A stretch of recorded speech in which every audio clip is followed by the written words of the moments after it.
السلام عليكم يا حبايبي، عاملين ايه؟ يا رب تكونوا بخير. كل سنه وانتم طيبين. زهقتوا من البط والفراخ واللحمه والسمك ونفسكم في اكله حرشه تفتح النفس كده؟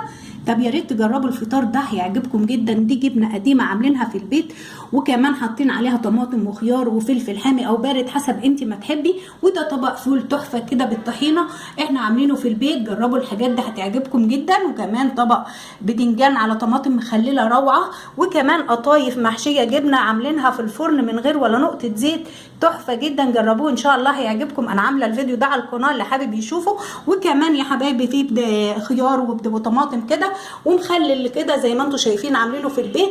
وده شيبسي، وده الجرجير ده انا زرعاه عندي في البلكونه، وده كمان بقطايف حلوه. جربوا الاكل اللي يفتح النفس ده يا حبايبي.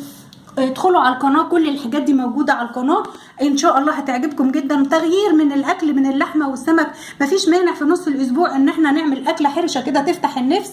يا ريت يا حبايبي لو الفطار الحلو ده عجبكم ما تنسوش تعملوا لي كومنت حلو بايديكم الحلوين ده زيكم. واللي ما اشتركش في القناه يشترك ويفعل زر الجرس عشان يوصلوا كل جديد من ام احمد. كل سنه وانتم طيبين. باي باي.